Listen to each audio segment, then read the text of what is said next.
Bruh, no intro today.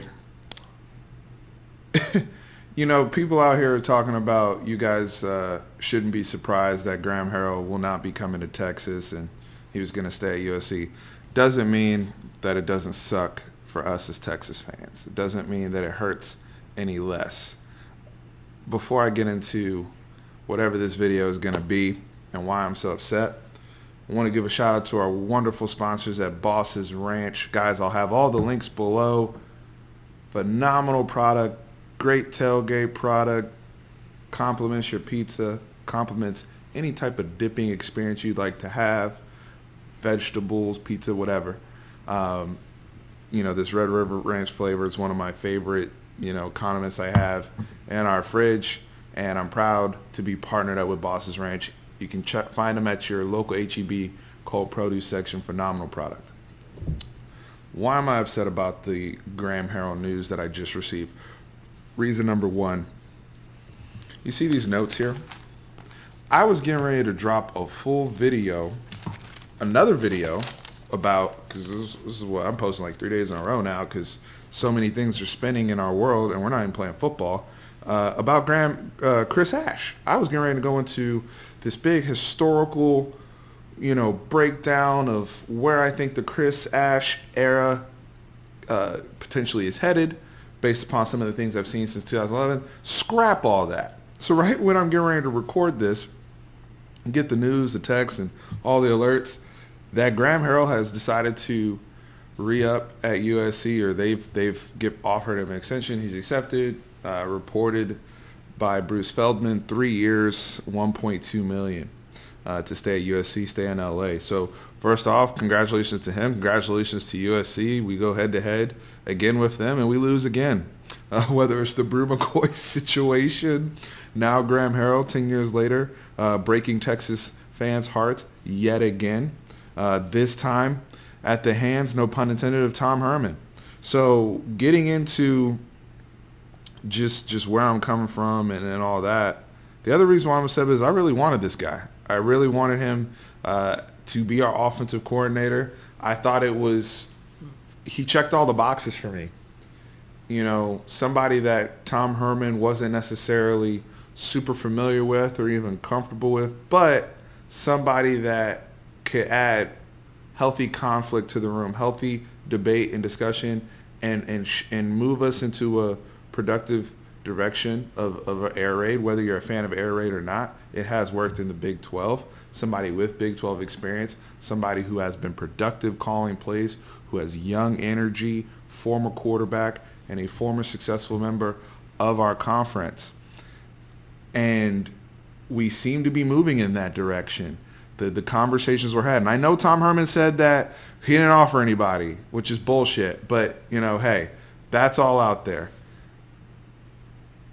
And it seemed to be moving in that direction. And then, things slowed down. I made the video, what's taking so long, because red flags started to pop up. And the ultimate red flag was whatever I got this morning from Eric Nolan from Inside Texas, and some of those of you who subscribed there, and the reports that came out, and then eventually it went across Orange Bloods and the other fan sites, that Tom Herman did not want to relinquish control of this offense because, he would have to concede that to Graham Harrell, and he was not willing to do that, which contradicts what Tom Herman said a week ago about needing to let that go. He, and having more of a game management CEO mindset and allowing, talking about the energy and the toll it takes on game planning and calling plays. And look, to a certain perspective, I get it.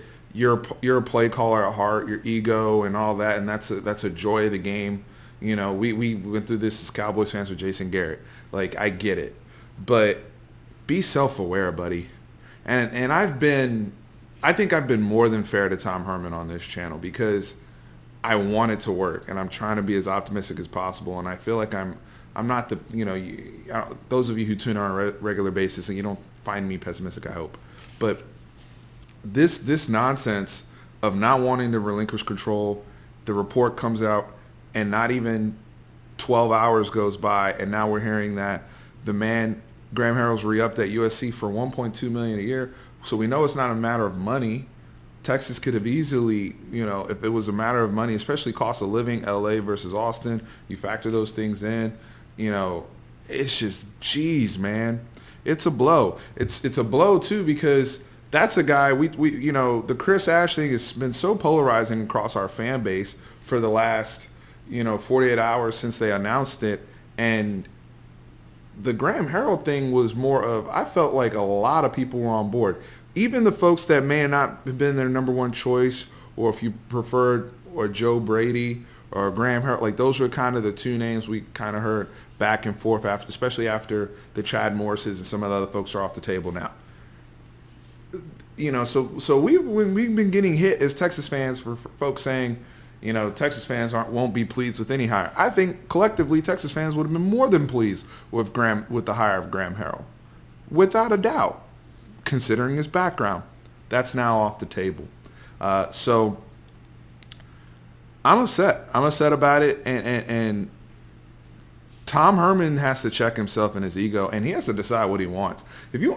I go back to the Herm Edwards quote when he was on ESPN, and again I alluded to Jason Garrett earlier, and he was like, "You want to call plays? Call plays. You're the head coach. You want to call plays? Call plays. You want to be the offensive coordinator? Be the offensive coordinator. You're the head coach." The thing is, it lives and dies with you. If that's what you want to do and you think it's going to work, go ahead and let's see what happens. And you want to build out this staff however you want to do it, and you want to have control. Look, there's other guys around the country that have. Lincoln Riley has control. Gus Malzahn had control. Now he's bringing in Chad Morris. But there's guys around the country that do it. It's just, oh boy, this is a tough one. And now I say that because I was in on Graham Harrell for all the reasons I stated before. It's not doom and gloom in terms of other candidates that are out there and people that we can target and go after. Now the question is, and some of you have brought this up in the comments, and it is valid now, do people want to work with Tom Herman? Or is the ego a bigger thing than even I may be led to believe behind closed doors? I know he's a certain way in front of the cameras, but these are things that we have to ask. And I think there are legitimate questions at this point in time. I don't know the answer to that, but it's not a good look. And perception sometimes is reality. In this case, amongst this fan base, perception is reality. And it's a big L today for the University of Texas when you can't even secure a hire of somebody like this. Frustrating for me.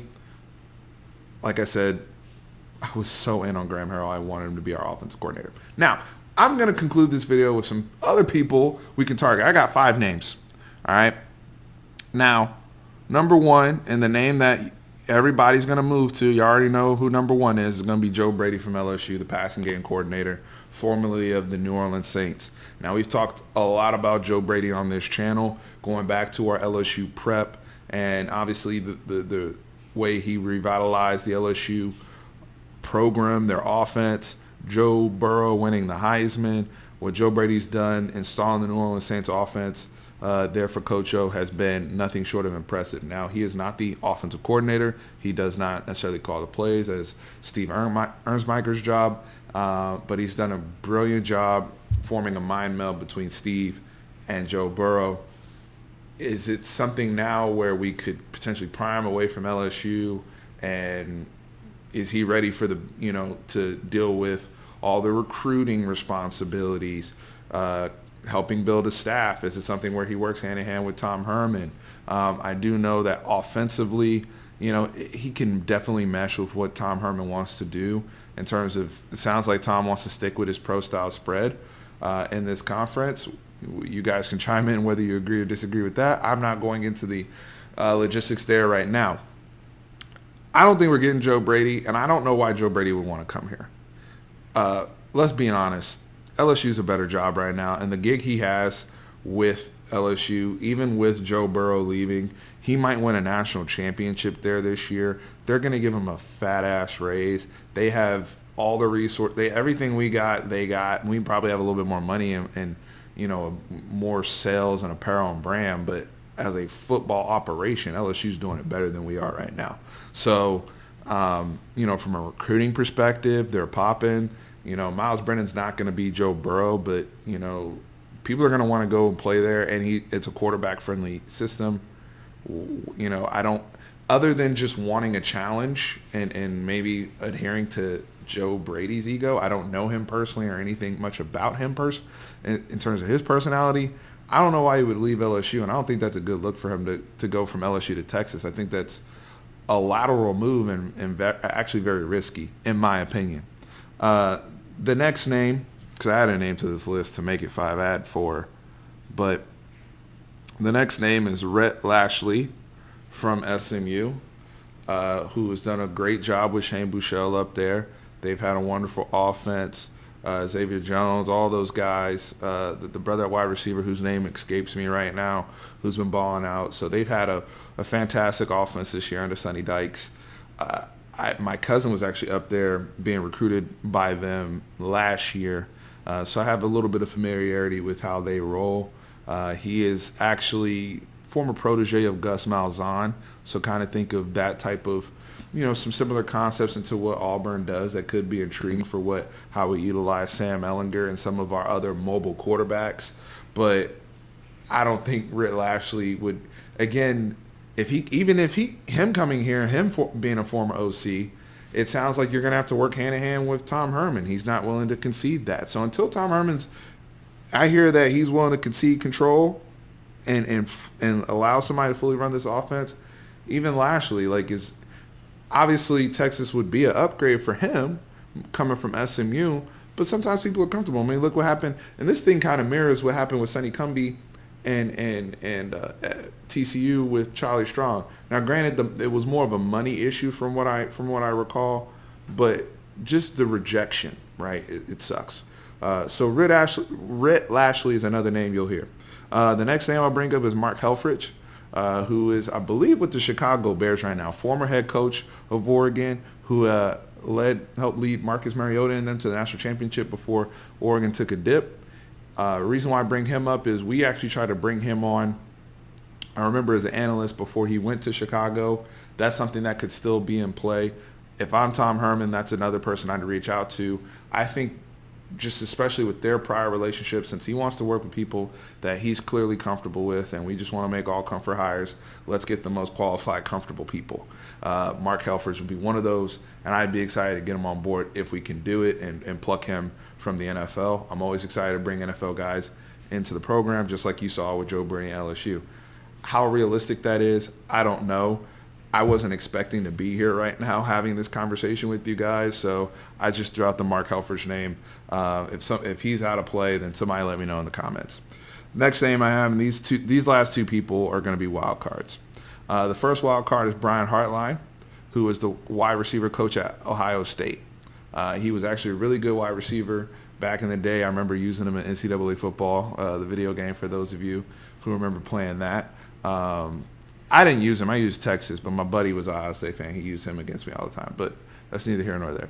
But Brian Hartline, wide receiver coach, he's done a tremendous job. You look at all the brothers that have come through that program recently, and the brothers that he's continuing to develop, like a Garrett Wilson, KJ Hill, Chris Olave, F1 McLaren, who's on the Redskins now, the brother Paris Campbell. Like, they just had crazy stud wide receivers.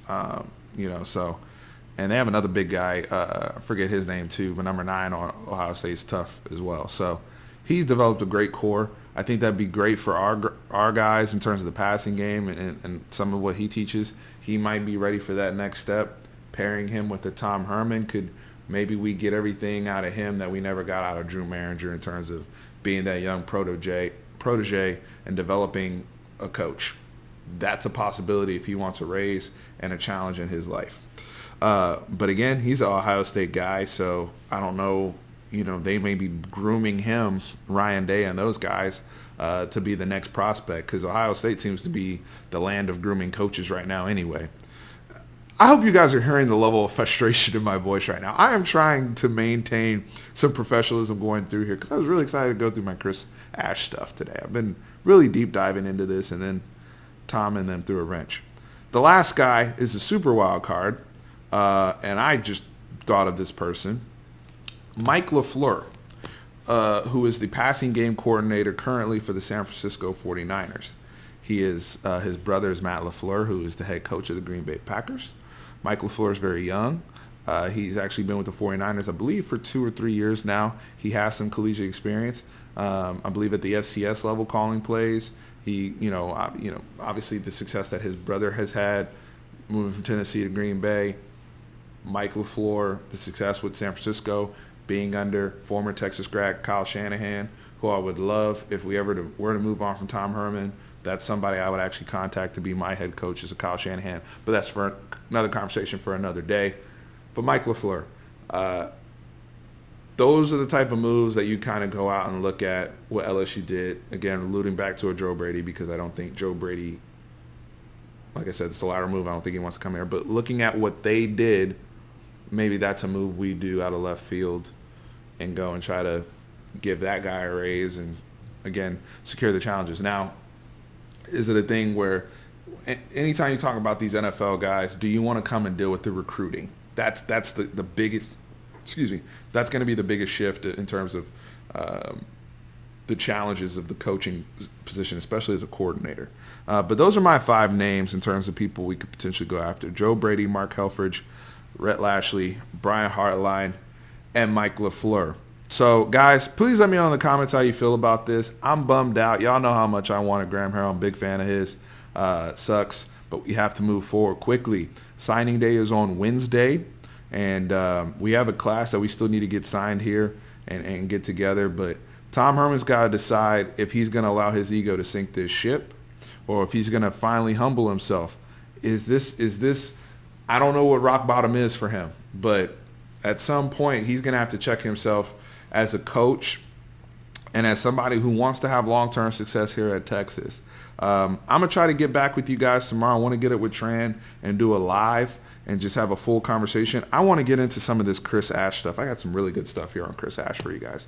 But it sucks. It sucks that we have to be having this conversation today. But excited to hear from everybody. And make sure you guys are subscribing. I see a lot of people commenting, but the subscriptions are waning right now. I like the subscriptions to go up, continue to grow this channel and this platform. So while I'm a little fired up right now, make sure you subscribe. But guys, Steven here. Guys, horror is always up. Over and out.